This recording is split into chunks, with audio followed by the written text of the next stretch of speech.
রথযাত্রার দিন রাত্রিবেলা ঘুমানোর সময় একটি জিনিস বালিশের নিচে রেখে ঘুমান। আপনার জীবনে আসা বাধা বিপত্তি সমস্ত দূর হয়ে যাবে এবং আপনার মনস্কামনা পূর্ণ হবে। শ্রী শ্রী জগন্নাথ দেবের কৃপায় আপনার জীবনের চাওয়া পাওয়া সব কিছু পরিপূর্ণ হবে। নমস্কার বন্ধুরা, আমি সুমিতা। আমার চ্যানেলে আপনাদের সকলকে অনেক অনেক স্বাগত।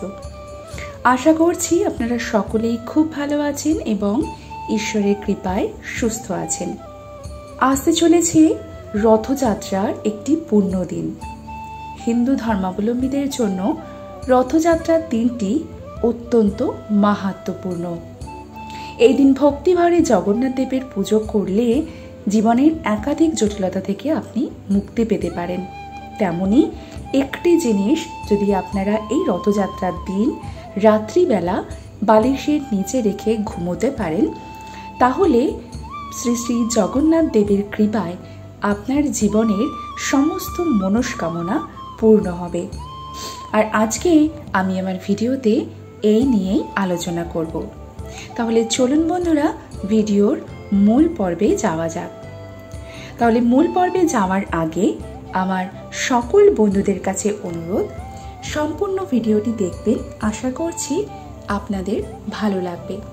আর যদি ভালো লাগে অবশ্যই আমার ভিডিওতে একটি লাইক করবেন এবং আমার চ্যানেলে যদি নতুন হয়ে থাকেন আমার চ্যানেলটিকে সাবস্ক্রাইব করে রাখার অনুরোধ রইল। আমি সাধারণত আমার বন্ধুদের জন্য পুজো পাঠের বিধি, তত্ত্ব কথা, বাস্তু, টোটকা এবং বিভিন্ন রকম উপায় বিষয়ক ভিডিও বানিয়ে থাকি। রথযাত্রার দিনটি আমাদের হিন্দু ধর্মাবলম্বীদের জন্য একটি অত্যন্ত শুভ দিন। এই দিনে করা যে কোনো শুভ কাজ শুভ ফল দেয়। আবার এই দিনেই যদি আপনি কিছু ছোট ছোট নিয়ম পালন করতে পারেন, তাহলে জগন্নাথ দেবের আশীর্বাদে আপনার জীবনে আসা বাধা বিপত্তি, অর্থ সংকট, দুঃখ দুর্দশা সমস্ত কিছু কেটে যাবে এবং সাংসারিক অশান্তি কেটে যাবে। আপনার জীবনে নেমে আসবে সুখ এবং সমৃদ্ধি।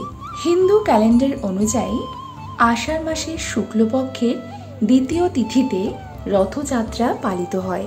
মোট 11 দিন ধরে শ্রী শ্রী জগন্নাথ, সুভদ্রা এবং বলরাম দেবকে উৎসর্গ করে আরাধনা করা হয়।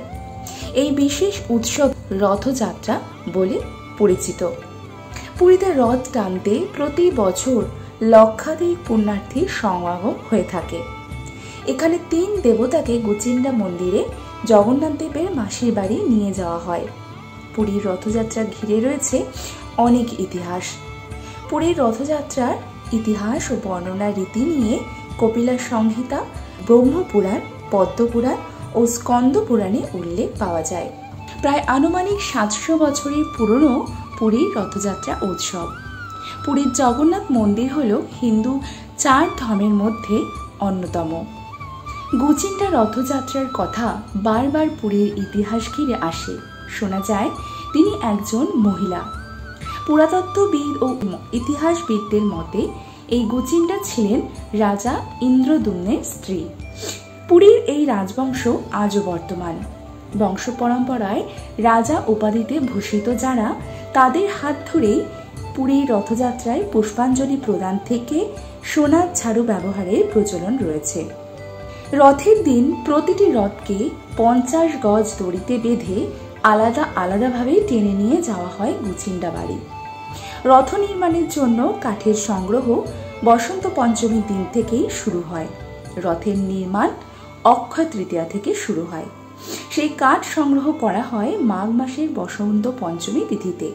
সেই কাঠগুলি নির্দিষ্ট পরিমাণে কাটা শুরু হয় রামনবমী তিথি থেকে। রথগুলিতে অন্য কোনো ধাতু ব্যবহার করা হয় না। রথের পেরেকও তৈরি হয় কাঠ দিয়ে। ভগবান জগন্নাথ, ভগবান বলভদ্র ও দেবী সুভদ্রা এই 3টি দেবতাকে উৎসর্গীকৃত রথটি 3টি রথ সম্পূর্ণ করতে প্রায় 2 মাস সময় লাগে। ভগবান জগন্নাথের জন্য যে রথটি তৈরি করা হয় তাকে নন্দীঘোষ বলা হয়। এই রথে মোট 16টি চাকা থাকে। পুরো রথটি লাল হলুদ কাপড়ে মোড়া হয়। শ্রী শ্রী বলরামের রথের নাম তালধ্বজ এবং দেবী সুভদ্রার রথের নাম দর্পদলন।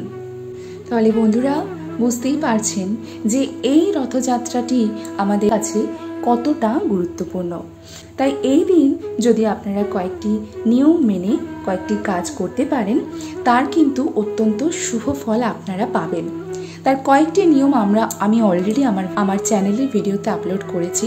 আপনারা আমার চ্যানেলে ভিজিট করে সেই সমস্ত ভিডিওগুলি দেখে নিতে পারেন। আজকের ভিডিওতে আলোচনা করব যে রথের দিন রাত্রিবেলা আপনারা এমন একটা জিনিস বালিশের নিচে রেখে ঘুমোবেন যাতে জগন্নাথ দেবের কৃপায় আপনাদের সমস্ত মনস্কামনা পূর্ণ হয়। তার আগে চলুন বন্ধুরা জেনে নিই যে রথের দিন কি কি আপনাদের করণীয় আছে, আপনারা কি কি কাজগুলি অবশ্যই রথের দিন করবেন। রথের দিন খুব সকাল সকাল ঘুম থেকে উঠবেন। যেহেতু এই দিনটি অত্যন্ত শুভ দিন, তাই কিন্তু শয্যা খুব তাড়াতাড়ি ত্যাগ করবেন। এক হয় ব্রহ্ম মুহূর্তে আপনারা অবশ্যই ঘুম থেকে উঠতে পারেন। বলা হয় ব্রহ্ম মুহূর্তে ঘুম থেকে ওঠা অত্যন্ত শুভ। সারা বছরই আপনারা চাইলে এটি করতে পারেন, কিন্তু আপনার জীবনে একটা অভাবনীয় প্রভাব বিস্তার করবে।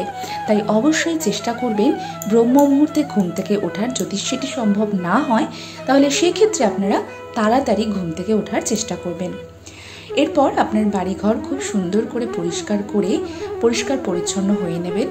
যদি আপনার বাড়ির আশেপাশে কোথাও গঙ্গা নদী কিংবা কোনো পূর্ণ নদী থাকে তাহলে সেখানে স্নান সারতে পারেন। যদি সেটি সম্ভব না হয় তাহলে বাড়িতেই স্নান করে একটু মাথায় গঙ্গা জল ছিটিয়ে নেবেন। এরপর আপনারা ঠাকুর ঘরে গিয়ে আপনার আসনের আরাধ্য দেবতাদের পুজো করবেন এবং অবশ্যই এই দিন ভগবান জগন্নাথ এবং ভগবান বলভদ্র এবং দেবী সুভদ্রার আলাদা করে পুজো করবেন। অবশ্যই এই দিন বাড়ি থেকে রথযাত্রাও আপনারা পার করতে পারেন। এই দিন অন্তত একবার আপনারা রথের দড়ি টানা বা স্পর্শ করার চেষ্টা করবেন। আপনাদের আশেপাশে যদি যেখানে রথযাত্রা পালিত হচ্ছে কিংবা মেলা হচ্ছে কোথাও, আপনারা সেখানে গিয়ে হলেও একবার, যদি আপনারা বাড়ি থেকে রথ বের করতে না পারেন তাহলে সেক্ষেত্রে আপনারা সেখানে গিয়ে একবার হলেও রথের দড়ি স্পর্শ করার চেষ্টা করবেন। এতে পুণ্য লাভ হয়, অথবা রথ টানা হচ্ছে এই দৃশ্য দেখাও কিন্তু খুবই শুভ। তাছাড়াও রথের দিন আপনারা দান ধ্যান করতে পারেন। দান ধ্যান করা, গরিব মানুষকে খাওয়ানো কিংবা ছোট ছোট শিশুদের হাতে সাধ্য মতো খাবার তুলে দেওয়া, এই সমস্ত ছোট ছোট কাজগুলি কিন্তু অত্যন্ত পুণ্যের কাজ এবং সেই পুণ্যের কাজটি যদি এই শুভ দিনে আপনারা করেন তাহলে কিন্তু তার মাহাত্ম্য দ্বিগুণ হয়ে যায়। এছাড়াও এই দিন আপনারা বৃক্ষরোপণ করতে পারেন। বিশ্বাস করা হয় যে এই দিনে গাছ লাগানো অত্যন্ত শুভ, তাই এই দিন অবশ্যই আপনারা বৃক্ষরোপণ করতে পারেন। কোন কোন বৃক্ষগুলি রোপণ করতে পারেন আপনাদের বাড়িতে তাই নিয়ে একটি সম্পূর্ণ ভিডিও আমার চ্যানেলে রয়েছে, আপনারা চাইলে সেটি দেখে নিতে পারেন। এছাড়াও আপনারা এই দিন যে কোনো শুভ কাজ করতে পারেন। এই দিনে কোনো শুভ কাজ করার জন্য কিন্তু পঞ্জিকা দেখার প্রয়োজন হয় না। যেমন ভিত পুজো, গৃহপ্রবেশ, নতুন দোকান উদ্বোধন, নতুন অফিস উদ্বোধন, যে কোনো শুভ কাজ যে কোনো সময় করতে পারেন। এই দিন রথের দিন জগন্নাথ দেবের বিগ্রহের সামনে দাঁড়িয়ে জয় জগন্নাথ উচ্চারণ করবেন। এতে জগন্নাথ দেব অত্যন্ত প্রসন্ন হন এবং পুণ্য অর্জন করা যায়। এছাড়াও এই দিন জগন্নাথ দেবকে অবশ্যই বাড়িতে পুজোর সময় ভোগ নিবেদন করবেন, আরতি করবেন। ভোগে অবশ্যই জগন্নাথ দেবের প্রিয় গজা আপনি নিবেদন করতে ভুলবেন না। এছাড়াও এই দিন জগন্নাথ দেব এবং বলরাম দেব এবং দেবী সুভদ্রার মূর্তিতে তুলসী পাতা অবশ্যই অর্পণ করবেন এবং চেষ্টা করবেন 108টি তুলসী পাতার মালা প্রদান করার। এর সঙ্গে অবশ্যই গোটা ফল দিতে পারেন, আবার ফল বানিয়েও দিতে পারেন। এই দিন যদি আপনার বাড়িতে কেউ কিছু চাইতে আসে তাহলে তাকে খালি হাতে ফেরাবেন না। আপনার সাধ্য এবং সামর্থ্য মতো তাকে কিছু দিয়ে তবেই তাকে বাড়ি থেকে বিদায় জানাবেন। এরপর চলুন জেনে নিই বন্ধুরা যে এই দিন আপনারা কোন জিনিসটি বালিশের নিচে রেখে ঘুমোবেন। বন্ধুরা, আমি আগেই বললাম যে এই দিন আপনারা জগন্নাথ দেবকে অবশ্যই 108টি তুলসী পাতার মালা অর্পণ করবেন। আপনারা যদি এই দিন রাত্রিবেলা এই 108টি তুলসী পাতার মালাটি আপনার বালিশের নিচে রেখে ঘুমোতে পারেন, তাহলে কিন্তু আপনার জীবনের সমস্ত মনস্কামনা পূর্ণ হবে। আপনি আপনার বালিশে নিচে রেখেও ঘুমোতে পারেন, অথবা আপনার বাড়িতে যিনি আর্নিং পার্সন রয়েছে, অর্থাৎ যে মুখ্য রোজগার করেন বাড়িতে, তার বালিশের নিচে তার অজান্তে রেখে দেবেন এই তুলসী পাতার মালাটি। তাহলে কি করবেন চলুন জেনে নিই। রাত্রিবেলা ঘুমানোর সময় বিছানার চাদরটা চেঞ্জ করে নেবেন, যাতে পরিষ্কার বিছানার চাদর পাতা থাকে। ঠিক ঘুমানোর সময় আপনি শুদ্ধ বস্ত্রে জগন্নাথ দেবকে প্রণাম করে তার থেকে অনুমতি নিয়ে সেই মালাটি আপনি আপনার স্বামী তার বালিশের নিচে মালাটি রেখে দিতে পারেন। অবশ্যই তিনি যেন সেটি না জানেন। এই মালাটি অবশ্যই সেখানে রেখে দেবেন এবং যথারীতি পরের দিন সেই মালাটি সেখান থেকে তুলে কোনো প্রবাহমান জলে সেটি ভাসিয়ে দেবেন। এইভাবে যদি অজান্তে আপনি বিষয়টি করতে পারেন, তাহলে আপনার জীবনের মনস্কামনা পূর্ণ হবে, অর্থাৎ আপনার যে স্বামী তার ইনকাম অনেক বেশি বৃদ্ধি পাবে। এতে আপনার জীবনের সমস্ত মনস্কামনা আপনি পূরণ করতে পারবেন। যদি সেটি সম্ভব না হয়, তাহলে আপনি নিজের বালিশের নিচে রেখেও সেটি ঘুমোতে পারেন, তবে বালিশের নিচে রেখে অবশ্যই ঘুমোবেন। এই প্রক্রিয়াটি যদি এই দিন করতে পারেন, তাহলে শ্রী শ্রী জগন্নাথ দেবের কৃপায় আপনার জীবনে কোনো রকম বাধা বিপত্তি থাকবে না এবং আপনার পরিবারে সুখ শান্তি সমৃদ্ধিতে ভরে যাবে, আপনার মনস্কামনা পূর্ণ হবে। তাহলে বন্ধুরা, আশা করছি আজকের আমার ভিডিওটি আপনাদের ভালো লেগেছে এবং একটু হলেও আপনাদের উপকারে আসবে। আর যদি ভালো লাগে তাহলে অবশ্যই আমার ভিডিওতে একটি লাইক করবেন এবং আমার চ্যানেলে যদি নতুন হয়ে থাকেন আমার চ্যানেলটিকে সাবস্ক্রাইব করে রাখার অনুরোধ রইল। তাহলে বন্ধুরা, আজকের ভিডিওটি আমি এখানেই শেষ করছি। আবারও দেখা হবে আপনাদের সঙ্গে নতুন কোনো একটা ভিডিও নিয়ে খুব শিগগিরই। ততক্ষণের জন্য আপনারা সকলে খুব ভালো থাকবেন এবং ঈশ্বরের কৃপায় সুস্থ থাকবেন।